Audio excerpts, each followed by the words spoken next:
Hello, learners. Welcome once again. My name is Wire Nsinikweli, who is here for P4 class. First and foremost, I want to thank you for whatever you are doing there. And at this moment, allow me to take you back from the work we had previously. I remember we had fractions and we talked much about the fractions. And we ended by having some numbers that I gave you for you to answer. So I want you to follow me properly and you also compare to the work you did the other side. One of the numbers we had, remember our instruction was changing the following fractions to mixed numbers or to mixed fractions. And if we take our part A, this was 3 halves. By the way, I want to remind you, always call these fractions by their names. As you can say, Teacher Wire, Teacher Naboyo, Mr. Mwewesa, as you can mention somebody's name. Also, you advise always to mention these fractions by their names. So we are to have 3 halves to mixed number. I remember telling you, this is the same as 3 divided by 2. But how do you go about this? We said we shall have 3, and this is 2. But how many 2's are in 3? We said, please, go and remind yourself about the division of P to P3. We have 2 people and we are giving them 3. I think this is how it is done. So how many times they will each get? Somebody say we'll get 1, and somebody saying there is remainder 1. And say this one will be the numerator, then we shall have this as the whole number, then this one will be the denominator. So say 3 halves is equal to the whole number, which is 1, and we have the numerator, which is also 1 out of the 2. Hope you've checked properly what that one is. Then I hope you must have underlined your answer properly. Remember, I gave you the alternative whereby somebody can say, in this case, how many 2's do we have in 3? We have 2. What other numbers do you add to 2 to get 3? Somebody saying add 1. So 2 plus 1 equals 3. Divided by 2, divided by 2. So 2 divided by 2, you get a whole number, but the other one remains a half the way you are looking at it. So we shall also end up having 1 whole number and 1 out of 2. Hope you've seen it properly. Let's go to the second number we had. This was 9 quarters. Repeat after me, 9 quarters. Always call these fractions by their names, not 9 out of 4. Yes, you are right, but always call these fractions by their names. 9 quarters. How do you go about 9 quarters? We said this is the same as 9 divided by 4. And we shall have 9 inside, then 4 outside. You have to remind yourself, how do we call 9? How do you call 4? A dividend, a divisor. So we are going to look for the quotient. So how many 4's make 9? We can go back here and we give them 9. 1, 2, 3, 4, 5, 6, 7, 8, 9. Oh, wonderful. Somebody saying this is 1, this is 2. Each of them will get 2, but something has remained. Somebody saying remainder 1.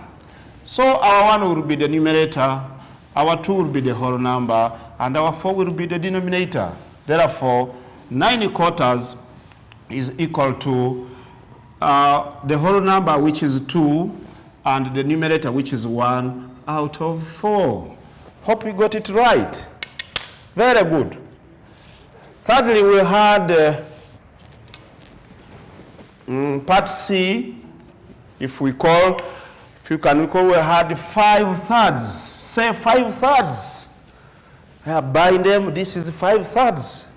How do you go about this? We say this is 5 divided by 3. And we go division And how many 5s, how many 3s make 5? Let's look at it and see how many 3s. 1, 2, 3, 4, 5. We've seen that it goes once. But what is the remainder this way? Our remainder is 2. So we say 5/3 is equivalent to 1 whole number. The numerator is this one. The denominator is 3. 1 whole number, and you have 2 out of 3. Hope you are following. Think about the other method. If you want to take it to the other method too, those who have used method 2, if you have 5/3, how many times do we add 3 to get 5?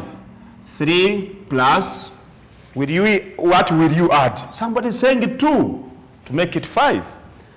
Keep the common denominator 3, and shall have 3 divided by 3. It will give us a whole number.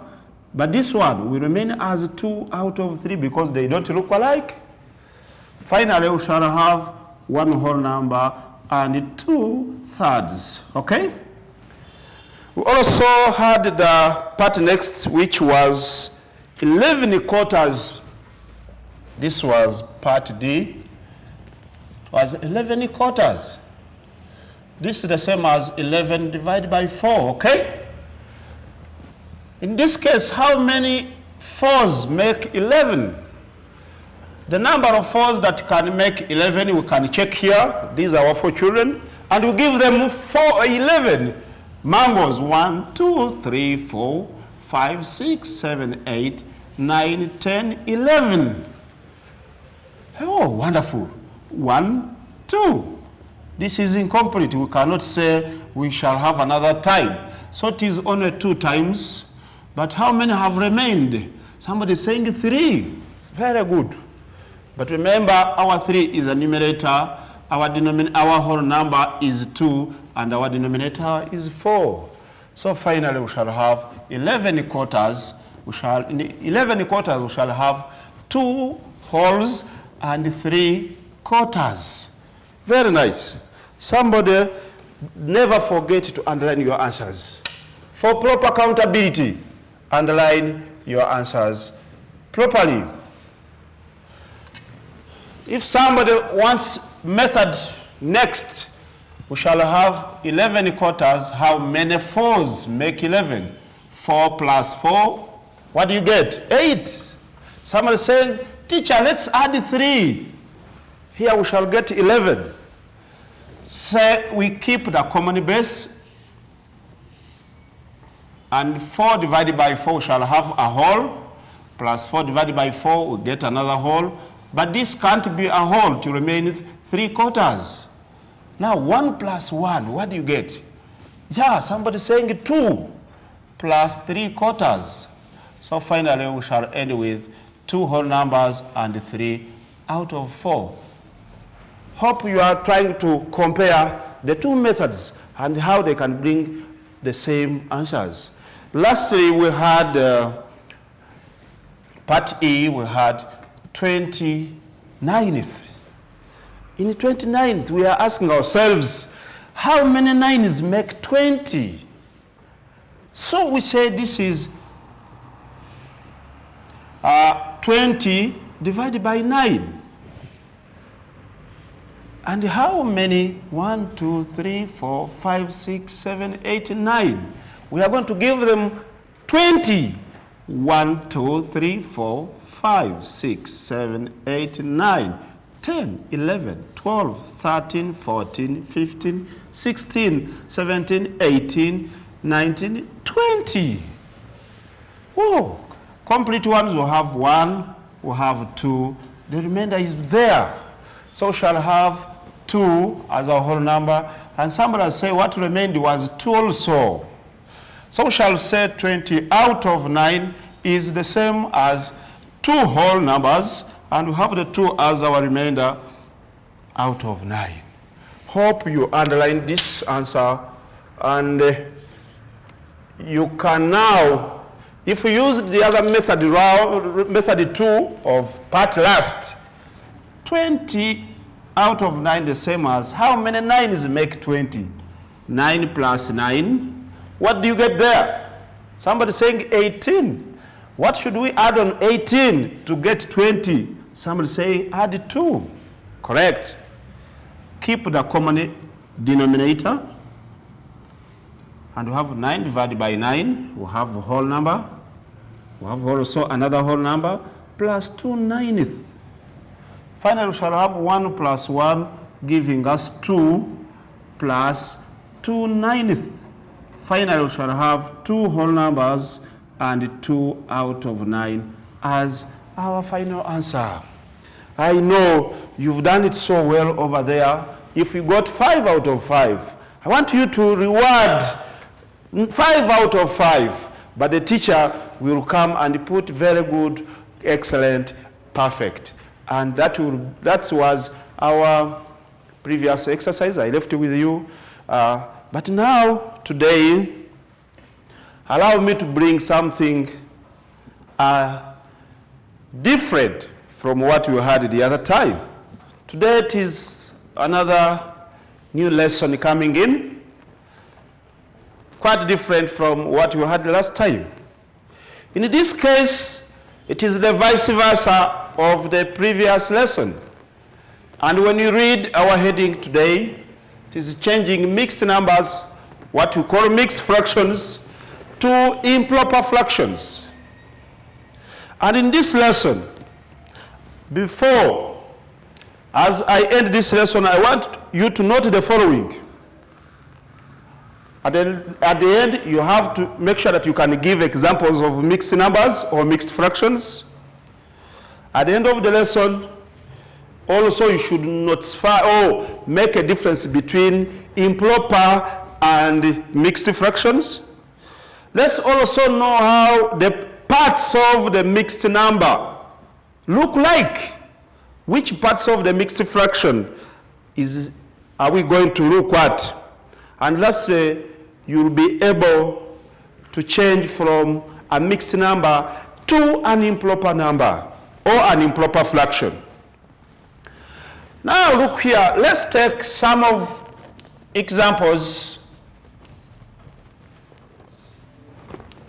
If I have an example of, say, change, somebody's giving me 4 whole numbers and 1 out of 5. The parts of this mixed number, we are changing it to where? To improper fraction. The parts of this mixed fraction I'm talking about, we have 1 as our numerator. Hope note the spelling of numerator. We have 5 as our denominator. And this 4 vowels is what we call a whole number. Please, I want you to note these parts of a mixed fraction. This is 1 is a numerator, 5 is a denominator, and our 4 is our whole number. So if we have, as I've put it the other side, and we want to make it an improper fraction. Remember what is an improper fraction is. It is where we find the numerator, the figure on top, is bigger than the denominator. The denominator, I mean the other figure which is on the bottom of the fraction. So, here as I told you, the parts of an improper fraction, I mean mixed fraction, we shall have the formula to take. If I talk about the denominator, I know some of you will understand what I'm talking about. We shall multiply by a whole number. Somebody will understand the whole number I'm talking about. Then we add a numerator. Somebody will understand exactly what I'm talking about here. And this is all out of the denominator. Try to follow what I'm going to do here as we follow this formula, because I told you the parts of the mixed fraction. We have the numerator, a denominator, and a whole number. Those are the three parts we are going to use to have an improper fraction. So, take me through. Our denominator, somebody is saying it is 5. We are multiplying by a whole number, which is 4. Make sure these brackets are there. What do these fractions mean? They are going to tell us that before you add a numerator, which is 1 out of 5, you have to first multiply and get the product of the two factors. Then you'll add 1 later. So here we shall have 5 times 4. What do you get? Very good. Somebody has said 20. Then we shall add our numerator, which is 1, and this is all out of 5. So here, I want somebody to add 20 plus 1. What do you get? Very nice. Somebody saying 21 out of 5. Should we say that now the numerator is bigger than the denominator? The answer is yes. And we cannot go further. This becomes our final answer, whereby a numerator is bigger than the denominator. And this becomes an improper fraction. As we looked at the other side, examples we gave, as we looked at the previous lesson, we looked at them. Here becomes our final answer. When you change 4 whole numbers and 1 out of 5 as a mixed number to improper, it gives us 21 5s, or 21 out of 5. Okay? Let's bring the second example here, whereby we have this one right. 6 whole numbers and 2/3 as an improper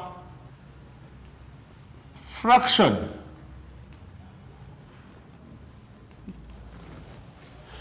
I know you still remember the parts of a mixed fraction. So therefore, if we have 6 whole number and 2/3, if we go back to our formulas, our denominator this time is, somebody saying 3, and our numerator is 2, and our whole number is 6. Give me the formula to follow.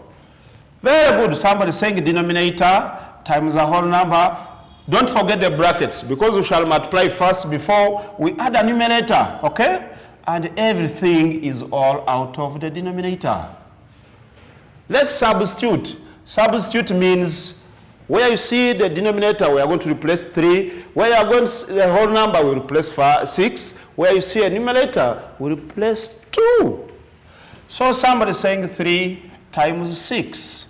Then we shall finally, after the multiplication, we add 2, and this is all out of 3. Table 6 or table 3, what is 3 times 6?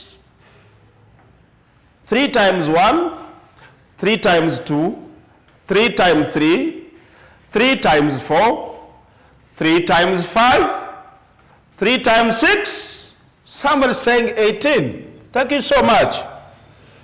Plus 2 out of 3. There comes addition. 18 plus 2, what do we get? Somebody saying 20. Very good. Out of 3. Should we say that we have reached where we are going? Somebody saying yes. How do you know this? We have observed that now the numerator is bigger than the denominator. And how best, what name is given to this fraction? Apart from saying it is 20 out of 3, what is its name? Oh, thank you. Somebody saying 20/3. Very good. This is 20/3. Correct. That child is very bright, because I've said always call these fractions by their names. Don't call them, don't say that man, that woman, that teacher. Call him, call her by name. Likewise, fraction, let's call them by their names. Okay? Finally, I want to give you this final example. Follow me properly. If you follow me in this last example, that means the activity I will give you, you will just enjoy it. It will be just simple as you can say it. If I take the third example of mine, it is telling us to change 10 and 5/6 to improper fraction. I think this is the simplest, by the way. As long as you know the parts of a mixed fraction, whereby we have a whole number, we have a numerator and a denominator. By the way, don't mix the two. A numerator will never change to a denominator. In this case, a numerator remains a numerator, a whole number remains, and a denominator remains a denominator. So we have our 10 as a denominator, we have 5 as our numerator, and our denominator is 6. Who can remind us the formula we took? Very good. Denominator times whole number, brackets, plus our numerator out of the denominator. Very good. So we get a denominator which is 6. Somebody saying times 10 plus 5. Correct. Out of our denominator which is 6. Are you ready for table 6? Very good.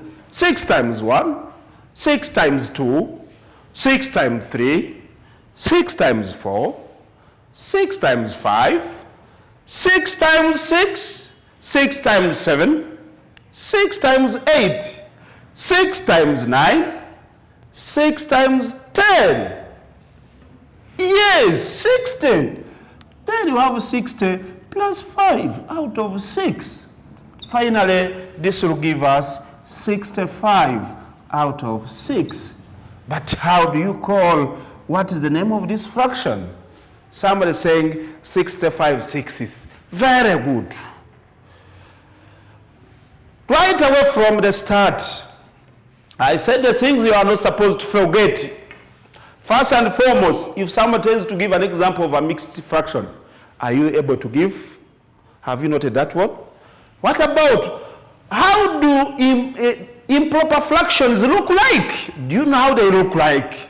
We said a numerator must be bigger than the denominator. We also say, do you know the parts of a mixed fraction? Somebody say, yes. What are those ones? Can you remind me? We have a numerator, a denominator, and a whole number, as we have been seeing them here. Finally, now, are you in a position to change from a mixed number or a mixed fraction to an improper fraction? Yes, as we've been following all the 3 examples, okay? I think now you are in a position to answer my questions as I'm going to give them to you. Are you ready? I want to thank you for listening to me and to move with me right away from the start to where I've ended. The next is to have my exercise being written. Is it okay? I want to thank you so much.